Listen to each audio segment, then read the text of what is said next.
First story is titled, Am I the a-hole for not letting my boyfriend pay less on bills due to a new purchase because he wouldn't let me when I made less money than him? My boyfriend of 2 years and I live together. We split expenses 50-50 when it comes to rent, groceries, utilities, things for our house, etc. We both make about the same money working full-time. We keep our finances, such as our own vehicles, doctor bills, cell phone bills, etc. separate. My boyfriend recently made an irresponsible and unnecessary purchase. To keep it short, I won't go into details, but it was something he absolutely did not need, just wanted, and it has made his disposable income significantly less. This has been a sore subject between us. The other day, he asked me to sit down and talk. He told me since he paid more on his personal bills a month, he felt like we needed to adjust how much we each paid on shared expenses. So basically, he felt he should get to pay less. This made me mad for a few reasons. First, I said a purchase was absolutely not necessary by any means. And when we first started living together, I made way less money than I do now. I worked part-time at another job and made $12 less on the hour than him. However, then, he refused to budge on letting me pay less bills. So I budgeted and saved, and always had everything paid despite that. So I told him no. I told him he was not willing to pay more than me when I made way less money than he did, and the purchase was unnecessary, and he knew it would make his finances difficult. If he couldn't pay our bills, he needed to leave. He of course thinks I'm an a-hole for not budging on the issues. I think it's only fair. Am I the a-hole here? Edit. It was a motorcycle. Now for the top comments. I'm going to keep it brief. Not the a-hole. Pay your bills first, live second. That's what adulting is all about. Being financially responsible, etc. goes through understanding the consequences of your purchases. The part about him not wanting to split proportionally to your contribution to the household revenue comforts me in this not the a-hole vote. That's 2 red flags, by the way. Be careful and all the best. Speaking of red flags, I took a peek at your post history. Your parents don't like him. He put you on speakerphone without your knowledge after doing something really upsetting in an attempt to lower his parents' opinion on you. And now this. You're only 20. Time to move on. The longer you stay with someone who isn't right for you, the less time you will have to find someone who is. Not a a-hole. No, he doesn't get to pay less just because he bought himself a new toy. Plus, by paying less and OP paying more, OP is basically paying for part of the new toy. Not the a-hole. You worked 2 jobs and had significantly less income before any bills, and he said, gotta be 50-50. Otherwise, I'd have less money for me. You both earn the same income and is still okay with 50-50. He spends his money on unnecessary purchase that A, benefits only him, and B, you did not support. And now he says can't be 50-50 anymore, otherwise you will have more money than I have. Never combine money with this guy or pay more than 50%. He told me since he paid more on his personal bills a month, he felt like we needed to adjust how much we each paid on shared expenses. So basically, he felt he should get to pay less. Like, what on earth? If he didn't want to pay more on his personal bills, he should take care not to increase them. OP hasn't increased any expenses. Why should she have to bear the burden of paying for his financial irresponsibility? The shared bills didn't increase, which means OP has no responsibility in causing the increase, but she has to pay the price? I can't put into words how ridiculous and entitled his request is. What exactly do you see in this guy, OP? He sounds like a piece of work and more trouble than he's worth. I can't imagine him being giving and fair in other areas of your life. If this is how stingy he is with spending money on you, well, feeling entitled to you spending money on him. Now for the next story. Am I the a-hole for telling my boyfriend I don't want to hear him teach me lessons in every conversations we have? My 27 female boyfriend Rick, 28 male, and I have been dating for a little over a year. We live together and I love him very much. So, needless to say, I can see myself marrying this man. I love that we can have stimulating and intelligent conversations together over dinners, in car rides, and really anywhere and everywhere. We talk all the time about a wide range of topics. Rick is really smart, works in finance, loves history, understands the economy and how it works, etc. I love that about him. But Rick also has a tendency to try to educate me in the middle of a conversation and teach me a lesson about something new. For example, when the pandemic hit, he was always teaching me new topics/vocabulary surrounding the stock market. A lot of times it's really cool, and he's a great teacher. I love listening to him speak so passionately about the things that matter to him, but sometimes it becomes way too much. Sometimes I'm too tired to receive a whole history lesson about what happened in 1845, and that's why, insert law here, exists in government today. Sometimes I work long hours. I clean and then cook us dinner, and I want to have a nice conversation while we eat, which is awesome. But inevitably, it turns into him going on and on and on, teaching me something complex about the economy that goes way over my head. You guys get the drift. Today, I admitted to him how I feel. I told him that I love that he's so smart and the fact that we can always have intelligent conversations. But sometimes I just want to have a simple conversation without him turning it into a lesson where he's the teacher and I'm the student. I mentioned that sometimes it goes over my head. I'm really tired, or I'll lose track of what he is saying in a long explanation. And I don't mean to be rude and not listen, but sometimes I just don't want it to turn into a lecture/lesson. It really upset him, and I hurt his feelings badly. He says he feels like I'm one of the only people who listens to him talk anyway. I feel absolutely horrible, but I wanted to be honest about how I felt. At this point, I feel like I'm definitely the a-hole, but I want to ask my Reddit community. Am I the a-hole? No a-holes here. I think anyone reasonable can see where you're coming from, and you handle the issue like an adult by communicating with him about it. I also wouldn't call him an a-hole yet, because it was obviously he deeply enjoyed you listening to him, and to find out you didn't always enjoy it probably hurts his feelings. I would just keep trying to communicate with him. Tell him you love how smart he is, how passionate he is. You love to learn from him, but no one wants to be in a class at all hours of the day, especially after a long day's work. Maybe get a safe word to use for this situation? So if you come home, you can say, Aurora Borealis right away, and he knows you're too exhausted to think.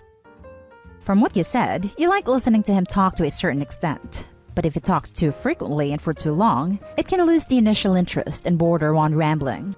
Your feelings are entirely reasonable. And when any basic interaction or intimate moments turn into a lecture, it can be quite tiring. If you feel like the a-hole for telling him how you feel, don't. It is better than the alternative where you bottle it up and eventually snap on him on an escalated and unwarranted level, causing damage to the relationship. I wonder if there's a reason you are one of the only people who listens to him talk, not the a-hole. Not the a-hole? Has he thought about starting a podcast? It might take some of the heat off you, Opie. No a-holes here. It's perfectly reasonable to need some low-key downtime after a long day. You're being perfectly fair in asking him to tone it down a bit when you're tired. It sounds like he's been told by others in his life that he talks too much or something, so it's probable that you've hit on a sensitive subject and is hurt. It doesn't sound like he's being rude about it, just that he's sad. I'd say you'll need to talk through this a bit more to find an ideal balance between the complex talks and the simpler ones. But overall, I don't think anyone's being an a-hole here. Mostly this feels like a bump that comes along with learning to coexist. Hope you guys work it out. Sometimes I work long hours. I clean and then cook us dinner. Maybe he should do this, and he won't have the energy to try to teach things you don't care about. Not the a-hole. The next story is titled, Am I the a-hole for tricking my husband into letting me take all of our fun money budget? I know the title sounds bad, but it's more reasonable than it sounds. Long story short, my husband and I have a very detailed budget that we're fairly strict about. This has allowed us to pay off all of our debt and buy a house in the past 5 years. Part of this budget is $100 of fun money. Usually, most of it goes to him, as he plays video games, and they're like $60 a game, but I haven't minded as my main spending is on books, which are pretty cheap. Plus, he brings in more money than I do. It's worked out well so far. So, the issue is this month. In November, we had a baby, and in December, I got sick of doing all the household chores. It's been this way for most of our relationship, where sometimes he pitches in more, but it never sticks. I was fed up with raising this baby and doing all of the housework, so I suggested that we have the main fun money pot, but we have our own separate buckets too. And each time one of us does a chore, they get 50 cents from the main bucket into their own bucket. Each chore takes about 5 minutes, though some take much longer, like laundry, so that ends up being about $6 an hour, which is way cheaper than it would cost to hire a cleaner, which is how I pitched it to him. Baby care isn't part of the chores either. He agreed because he felt it would help motivate him to help me more. Cue eye roll. So we agreed on the chores and started this on February 1. He did some major cleaning the first couple days, cleaned the whole kitchen and living room, but it quickly tapered off.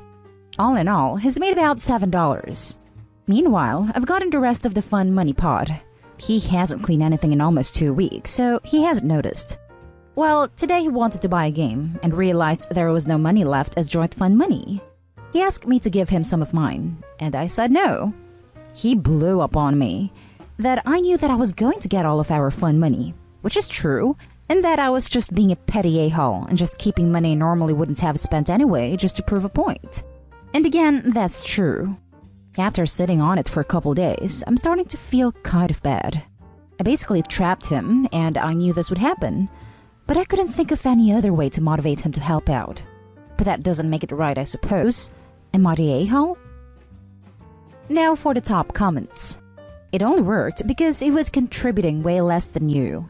And you excluded a category that is a lot of work and that you are doing most of from the system too. Not the a-hole.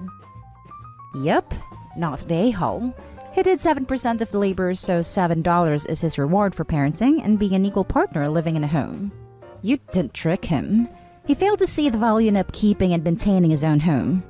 Anyone telling you should have reminded him is missing the point. This chore exercise was meant to show him that he has to keep on the ball himself, or lose out on the prize money.